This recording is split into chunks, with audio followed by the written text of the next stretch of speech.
Your sister needs your $90,000 savings for her wedding. Just let her have it, Mom whispered. Her hand was warm, almost gentle, but what she was doing was not gentle at all.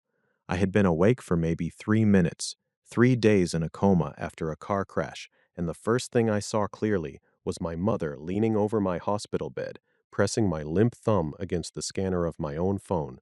The room smelled like disinfectant, plastic tubes, and rain-soaked coats. My throat burned from the breathing tube they had removed. My lips felt cracked. My ribs screamed every time I tried to breathe deeper than a shallow sip of air. I could not speak. I could barely move, but I understood everything. My father stood near the curtain, watching the hallway like a lookout. "Hurry up, Carol," he muttered, "before a nurse comes in." My sister, Natalie, sat in the chair by the window, with her wedding binder open on her lap. A white binder, gold letters, little tabs marked venue, dress, flowers, honeymoon. She was crying, but not because I had almost died. She was crying because her card had declined. "Simon," she said softly, leaning closer, "I know you hear me. I know you love me. I need this. You don't even have a wife. You don't have kids. You just have that stupid shop full of cheap stuff from China. I'm starting my real life." Dad snorted. He was never going to do anything important with that money. I stared at them, at my family, at the people who had called me selfish for refusing to pay for Natalie's custom wedding dress, at the people who had laughed in the family chat when Dad posted a photo of me unloading boxes at my store and wrote, "Simon finally found his kingdom, plastic junk and unpaid labor," at the people who had told everyone I was bitter because Natalie was happy. Mom pressed my thumb harder against the phone. The screen unlocked. "There," she breathed. My banking app opened. I tried to pull my hand away. My fingers twitched, nothing more. Mom saw it and smiled with pity. "Don't fight us, honey. You'll understand later." The nurse had told me, before I slipped fully conscious, that if I needed no, I should blink twice. So I blinked twice. Once. Twice. Natalie gasped. "See? He said yes." Dad laughed under his breath. Finally useful without arguing. Mom's eyes filled with fake tears. "Thank you, Simon. You're doing the right thing." They thought 2 blinks meant permission. They thought my silence meant surrender. They left my room 20 minutes later, with my unlocked phone, my banking password saved, and my thumbprint still tingling from where my own mother had used me like a key. But the moment the door clicked shut, Nurse Rosa walked in. Behind her was a woman in a navy suit holding a small camera, and beside her stood my lawyer, Ellen Graves. Ellen looked at me, then at the door my family had just walked through. "Simon," she said, her voice sharp but calm, "blink twice if they try to access your money without consent." I blinked twice. Ellen's jaw tightened. Rosa lifted the camera slightly. "We got enough," she said, and hospital security got the hallway. That was the moment I stopped being the family wallet, and when they tried to board their flight to Tahiti 3 weeks later, they found out exactly what a silent man in a hospital bed could still do. Before the crash, I owned a small import store called Red Lantern Goods. Nothing glamorous, nothing that made my father proud. I sold kitchen tools, phone chargers, LED strips, storage boxes, toys, ceramic bowls, cheap umbrellas that somehow survived storms better than expensive ones, and 500 types of things people never knew they needed until they saw them on a shelf for $3.99. Most of it came from suppliers in Guangzhou, Yiwu, and Shenzhen. I learned to read invoices better than I learned to read people. I knew shipping delays, customs codes, supplier excuses, warehouse rent, and the exact sound a customer made when they found something useful and affordable. I worked 6 days a week, sometimes 7. I started the shop after quitting a warehouse job where my supervisor treated me like a machine with back pain. I saved for years, slept in the back office for 6 months, and ate instant noodles until the smell made me angry. By 32, I had no luxury car, no big house, no flashy life, but I had $90,000 saved. That money was not extra. It was my second location. It was a warehouse lease. It was a container shipment I had already negotiated. It was my future. My family knew that. They just did not care. Dad's name was Martin. He had the kind of voice that made every room smaller. He didn't shout all the time. Sometimes he spoke quietly, and that was worse. "You're not a businessman, Simon," he told me once. standing in my store, tapping a bamboo cutting board like it insulted him. You're a middleman for clutter. Mom, Carol, always softened the wound after he made it. Your father doesn't mean it like that, she'd say. He just worries you're wasting your potential.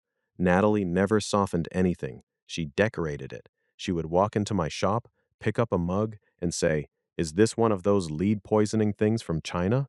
Then she'd laugh and ask if I could lend her $800 until Friday.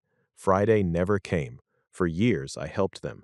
When Dad's truck needed repairs, I paid. When Mom's dental insurance didn't cover a crown, I paid. When Natalie needed temporary help after quitting her job because her manager had jealous energy, I paid 3 months of her rent. When my parents' property tax bill arrived and Dad said a real son wouldn't make his mother worry, I paid.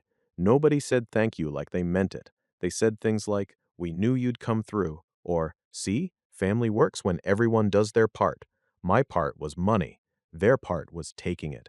The wedding made everything worse. Natalie got engaged to a man named Blake, who smiled like a hotel brochure and had the personality of a damp napkin. His parents were wealthy enough to be polite to poor people and rude to waiters. The wedding was supposed to be tasteful but elevated, Natalie said. Tasteful meant $14,000 flowers. Elevated meant a destination honeymoon in Tahiti. At Sunday dinner, she slid a spreadsheet across the table to me. I thought it was a seating chart. It was a contribution plan. My name was highlighted in yellow. Simon, $40,000 minimum. I stared at it. Minimum?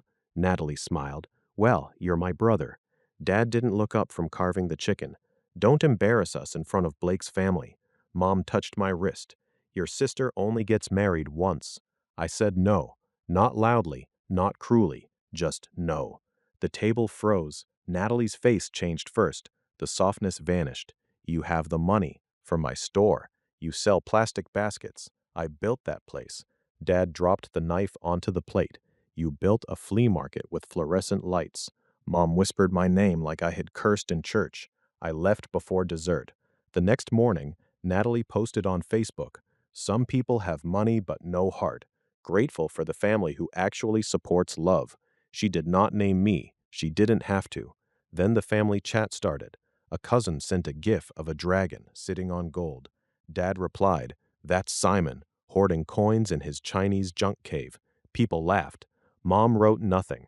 That silence hurt more than the jokes. 2 days later, someone posted a photo of my storefront on a local community page. The caption said, "Owner refuses to help his own sister, but begs customers to support small business. Interesting." I knew Natalie wrote it. The spelling was perfect, but the cruelty was hers. My reviews dropped from 4.8 to 3.9 in one weekend. People I had never met called my store cheap, dirty, un-American, and probably unsafe. I stayed late every night deleting comments, answering messages, trying not to shake. Then came the crash. It was raining hard that night. I was driving back from the warehouse after checking a shipment. A pickup blew through a red light and slammed into the driver's side of my van. I remember glass, a horn, my own blood on my hand. Then nothing. 3 days disappeared, and when I woke up, my family had not come to pray. They had come to withdraw. What they didn't know was that 2 months before the crash, I had hired Ellen Graves after Natalie tried to forge my signature on a wedding vendor loan. I hadn't pressed charges then. That was my mistake. Ellen had warned me. People who see you as a resource don't stop when you say no. They stop when access is cut off. I didn't listen, but Ellen had still prepared documents, medical contact limits, business emergency instructions, and a financial protection notice with my bank. Nurse Rosa had found Ellen's card in my wallet after Mom tried to argue that family handled Simon's business. Rosa didn't like Mom. I later learned why. While I was unconscious, Mom told the hospital staff, "Simon has no one important. We're the only people who matter." Rosa had looked at my chart, seen my business emergency contact, and called Ellen. So when Mom pressed my thumb to the scanner, Rosa was already suspicious. When Dad stood guard by the curtain, hospital security was already watching. When Natalie whispered, "I deserve one perfect thing," the camera was already recording from the doorway window. They transferred $90,000 in 3 chunks, $50,000 to Natalie, $25,000 to a travel agency, $15,000 to a wedding planner. By the time they reached the parking lot, Ellen had already contacted my bank. By midnight, the transfers were flagged. By morning, the accounts were frozen. And by the time I could speak again, my family had already started telling everyone I had gifted the money and then changed my mind because of brain trauma. Dad posted, "Our son suffered a serious accident. We ask for prayers, especially because confusion after head injuries can make people cruel to those who love them." Natalie posted a photo of herself holding my hand in the hospital. She cropped out the phone. Caption, "My brother gave me the greatest gift while fighting for his life. Love wins." I looked at that post from my hospital bed and felt something inside me go cold. Not broken, cold, useful, like steel. The confrontation happened at Natalie's rehearsal dinner. I was still walking with a cane. My left ribs were wrapped. My shoulder hurt when I breathed wrong. I had a scar near my hairline and a voice that sounded rough from the tube. But I went. Not because I wanted closure. Because Ellen told me. They're still claiming public consent. Public lies sometimes require public answers. Natalie had moved the wedding events to an expensive hotel near the airport after the original venue threatened legal action over frozen payments. Blake's parents were there. My relatives were there. Dad wore a navy suit and the expression of a man who expected me to behave. Mom saw me first. Her face went pale. "Simon," she said, rushing toward me. "Honey, you shouldn't be here. You need rest." "No," I said. My voice scraped. "You need me quiet. Different thing." Dad stepped between us. "Don't start drama." I looked past him at Natalie. She wore a white dress, not the wedding dress, but close enough to announce she was the center of gravity. She smiled for the room. "Simon," she said sweetly, "I'm so glad you came. I hope this means you're feeling more stable." Stable. That word was bait. I walked to the front of the room slowly. Every step hurt. Good. Pain kept me focused. Blake's mother whispered, "Is he all right?" "No," I said, turning to her, "but I'm clearer than I've ever been." Ellen entered behind me with Nurse Rosa and a man named Daniel Cho, my bank's fraud investigator. Daniel had the calm face of someone who had ruined many people's afternoons with paperwork. Natalie's smile cracked. Dad pointed at Ellen. "Who invited her?" "I did," I said. Mom clasped her hands. "Simon, please, not today." "That's funny," I said. "You didn't say that when you used my thumb in the hospital." The room went silent. Natalie laughed once, too loud. "What?" Ellen opened her tablet. On the screen appeared the video. My hospital room. My mother leaning over me. Her voice, clear as glass. "Your sister needs your $90,000 savings for her wedding. Just let her have it." A few people gasped. Dad's voice followed. "Hurry up, Carol, before a nurse comes in." Natalie's voice, "You don't even have a wife. You don't have kids. You just have that stupid shop full of cheap stuff from China." Blake turned slowly toward her. "Natalie," he said, "what is that?" She shook her head. "It's edited." Rosa stepped forward. "It is not." Mom started crying instantly. Not the soft kind, the useful kind. "I was scared," she said. "I didn't know what I was doing." "You opened my banking app," I said. "You knew the password because you watched me type it 2 Christmases ago." Dad jabbed a finger at me. "You ungrateful little—" "No," I said. "One word." For once, he stopped. Ellen tapped again. Screenshots filled the screen. The transfers, the frozen accounts, the travel booking to Tahiti, the wedding planner invoice, Natalie's messages to Mom. One message read, "If Simon wakes up weird, we'll say he agreed before the crash. He always caves eventually." Another, "Make sure Dad keeps nurses away." Mom covered her mouth. Natalie whispered, "You had no right to read those." I laughed. It hurt my ribs, but I laughed anyway. "You stole from a man in a coma, and you're upset about privacy?" Blake backed away from her like she had become contagious. His father stood up. "Is our name on any of this?" Daniel Cho answered, "Your family's accounts are not under investigation at this time. Hers are. At this time." Beautiful phrase. Natalie's face twisted. "Simon, please. It was supposed to be temporary." I looked at her. Tahiti was temporary? She burst into tears. "I was drowning." "So was I said. "Literally. In a hospital bed." Dad slammed his palm on a table. "Enough. You're ruining your sister's life over money." "No," I said. "You ruined it because you thought my life was worth less than her party." That was when Cousin Mark stood up. Mark was usually useless, the kind of relative who laughed in every group chat and disappeared when someone needed help. But he looked sick now. "I shared that post about Simon's store," he said quietly. "Natalie sent it to me. She told me he cheated suppliers and refused to pay family medical bills." Natalie spun toward him. "Shut up." Mark didn't. "She sent screenshots too, but now I'm thinking those were fake." I reached into my bag and pulled out a small black hard drive. Natalie stopped moving. Her eyes locked on it. I said, "You left this at Mom and Dad's house years ago. Dad gave it to me after the crash because he thought it had old photos of you for the wedding slideshow. It had more than photos." Dad looked confused. "What?" Mom whispered, "Simon." I plugged it into Ellen's laptop. Folders appeared. Wedding, taxes, Simon, Blake, Dad. Inside the Simon folder were edited screenshots, fake messages, drafts of posts, and a document titled Sympathy Plan. Blake read the title out loud. His voice was empty. Natalie lunged for the laptop, but Rosa stepped in front of her. Ellen played an audio file. My voice filled the room. "You're nothing. I hope you lose everything." Then Ellen played the source clips from the drive, separated and labeled. Clip 1 from 3 years ago, me saying, "This argument is nothing." Clip 2 from a voicemail to Dad, me saying, "I hope you don't lose everything over that loan." Spliced together, manufactured. Natalie had built a monster out of my voice. I looked at my father. "This is what you believed." Dad's face hardened, but there was fear under it now. I looked at my mother. "This is what you protected." Mom sobbed harder. I looked at Natalie. "This is what you made." Blake took off his engagement ring. He didn't throw it. He placed it on the table like evidence. "We're done," he said. Natalie screamed his name. He walked out. His parents followed. Then the room broke. Aunt Linda cried. Mark cursed. Dad shouted that everyone was overreacting. Mom kept saying, we're family," like a spell that had stopped working. Natalie turned on me with a face I had never seen before. Not sad, not scared, furious.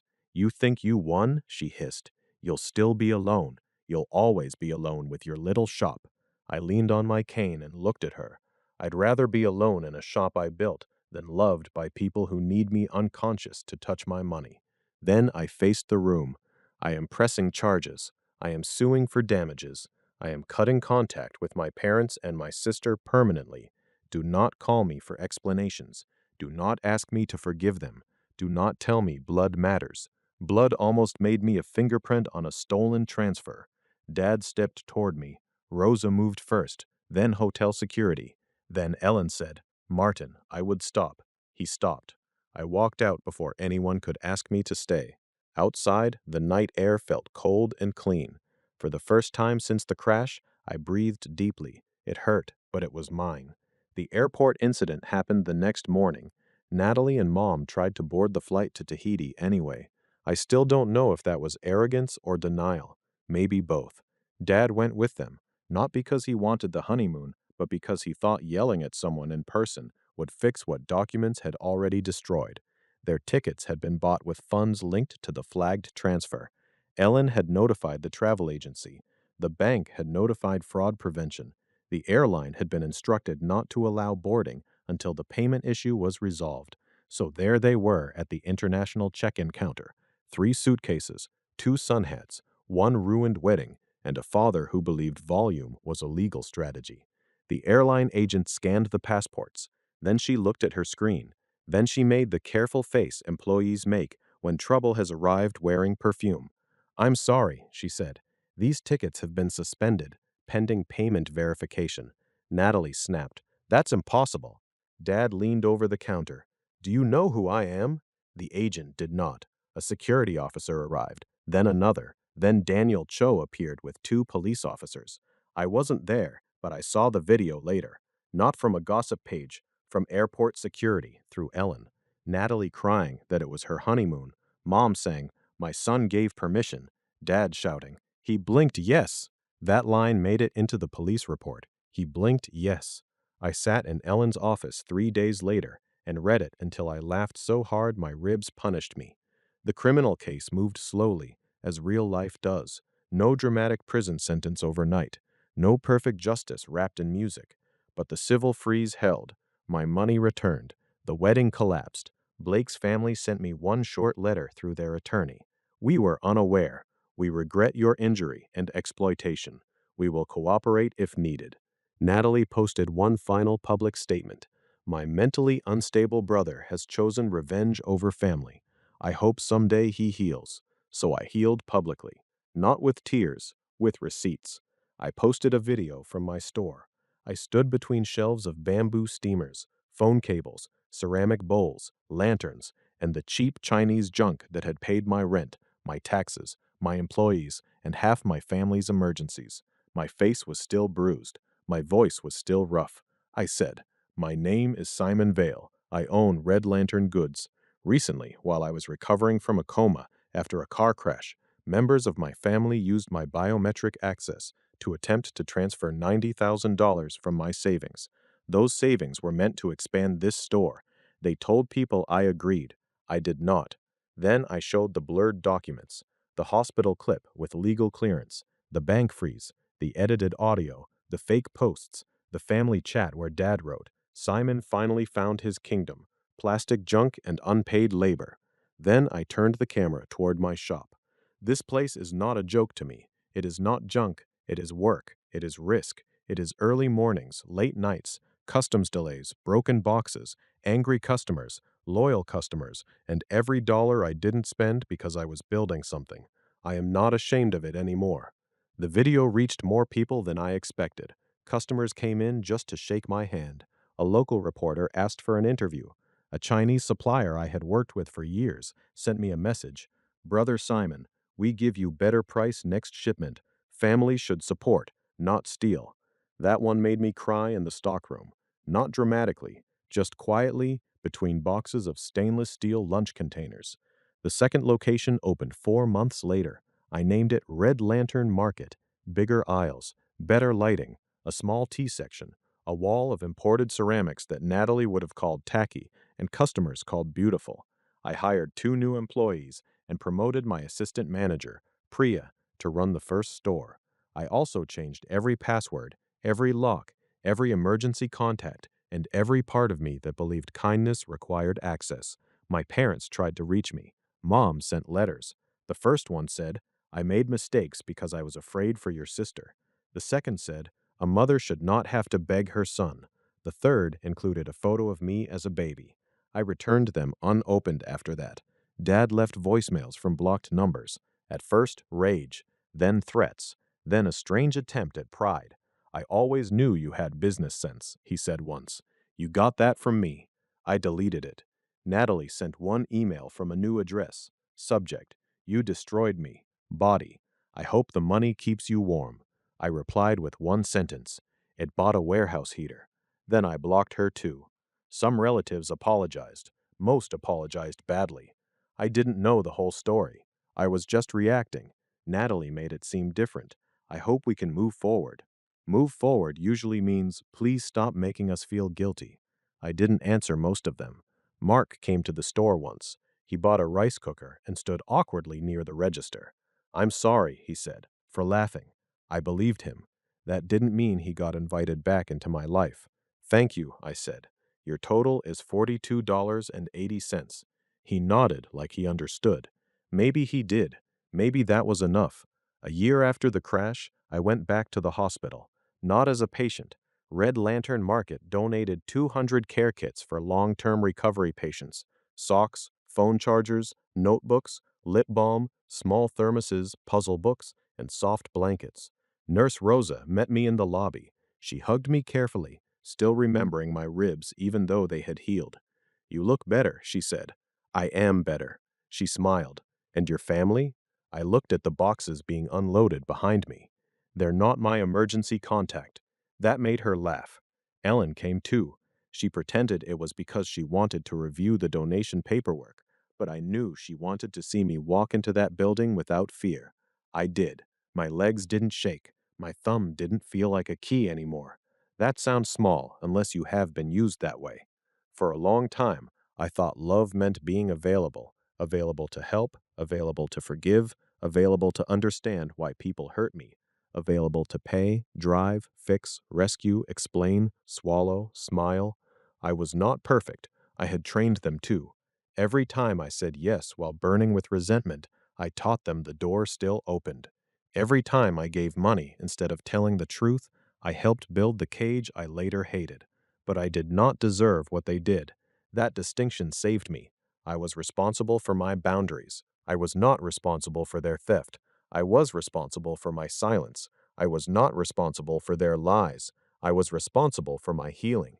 I was not responsible for making forgiveness convenient. The old red lantern good sign hangs in my office now, scratched, faded, a little ugly. Under it is a framed copy of my first receipt from the new warehouse, and beside that is a small note I wrote after opening day. I am not guilty for being used, but I am done being useful to people who only love the tool. I changed my phone number. I changed my locks. I changed my will. My parents found out through someone else that I had donated money toward a recovery room at the hospital. Mom sent one final message through Aunt Linda. It hurts that Simon helps strangers, but not his own family. Aunt Linda, to her credit, did not ask me to respond, but I did anyway. I sent back, "Strangers waited until I was awake." That was the last message. Now I live in an apartment above the second store. In the mornings, I unlock the front doors myself. The lanterns in the window turn red and gold. Customers wander in for one thing and leave with six. Priya complains that I still overwork. My suppliers send voice notes at impossible hours. The heater in the warehouse works beautifully. Sometimes I still dream about the hospital room. Mom's hand on my thumb. Dad at the curtain. Natalie with her wedding binder.